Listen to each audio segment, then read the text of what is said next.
Hello, and welcome back to my channel. Today, I'm going to be discussing the best way to farm for exotic parts to craft the unique exotic weapons and armor that are available in Dauntless. Now, in order to craft exotics, you will need to acquire the blueprint for each particular piece.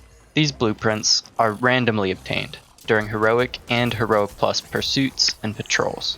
As far as I'm aware, there's no way to increase your chances for unlocking a blueprint. You will have to grind out those heroic behemoths. However, this guide will show you the best way to craft these exotics as soon as you do receive a blueprint, and these steps can be taken prior to finding every blueprint.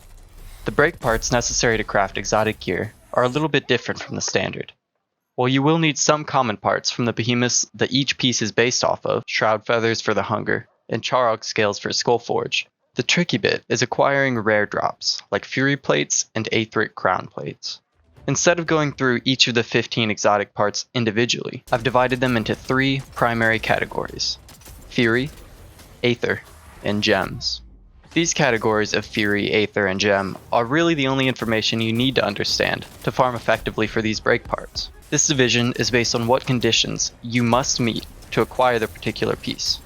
Fury pieces, such as Elemental Fury Tooth or Neutral Fury Tail, will be dropped if you break a behemoth part while they are enraged.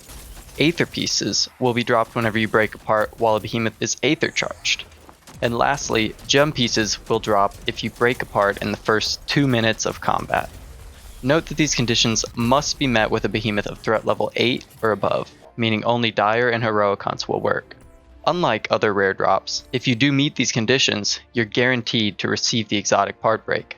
This means that if you have the right build, I'll give you a great one later, and focus on the specific part that you want to acquire, you can gather exotic drops with impressive efficiency. Now that you have these categories down, the further divisions are really intuitive and almost self-explanatory. Behemoths will drop elemental variants of parts if they have an element, and neutral variants if they're neutral. They'll also drop different pieces based on which part of their anatomy you broke: skull gems from the head, fury tails from the tail, aether claw from the leg, etc. Just look at the recipe for the exotic gear you want to craft, and select a behemoth that best suits your goal. For example, if you want to craft the Skullforge, you'll need 6 neutral fury plates and 3 neutral skull gems. The best choice to farm this gear is pursuing a Dire Ragetail Gnasher. The Gnasher will spend an increased amount of time in rage mode, so you'll have plenty of opportunity to break his legs while enraged. All you have to do is focus your damage on the head to try and break that within the first 2 minutes, and then move on to the legs. I do have a guide for Ragetail Gnasher, which I'll link down below.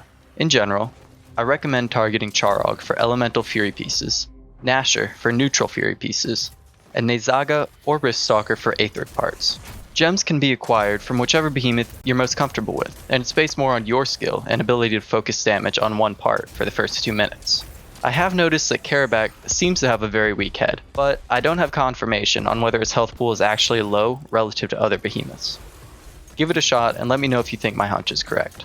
As you level your exotic gear, you will need more of these rare drops to upgrade past +6 and +10. So don't think you're home free after your first farming runs are complete.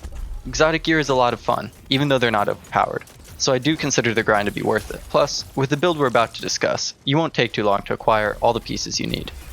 The part break build I'm recommending today is built with gear from Drask, Karabak, and Koshai. With all the cells, you'll be outfitted with +6 Sharpened and +6 Blade Storm, as well as Aetheric Attunement, Conduit, and Predator. Pair this gear with your Ostian Repeaters for best results. The way this build works is primarily based off Sharpened and Blade Storm's effects that activate after dodging through an attack. You'll be granted plus 400 part damage by Blade Storm, and plus 100% part damage by Sharpened. This means that after rolling through a Gnasher tail swipe, you can turn right around and blast his tail for 1,000 or more damage with a single pull of the trigger. This technique is perfect for dealing massive damage in a very targeted fashion, so you can easily break 1 or more pieces within the first 2 minutes after just a little practice timing your dodges and counterattacks. You can either focus exclusively on one part at a time, or spread your damage between multiple parts to keep your prey stun locked for a significant amount of time by breaking 2 or 3 parts consecutively. Don't forget to use your repeaters efficiently by cycling through your various buffs with minimal delay between charging and activating. In other words, don't leave your lantern ability at full charge for too long, or forget to throw down your captain's grip once it's ready.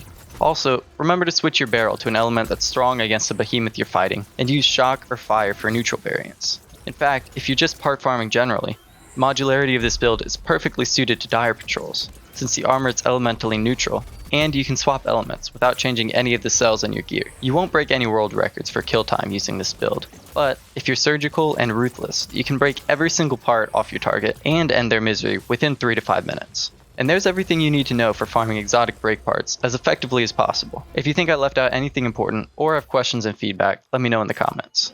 I do respond to every comment I get in a timely manner, and I'm open to suggestions on what sort of content you guys want to see. Thank you for watching, and I hope you learned something.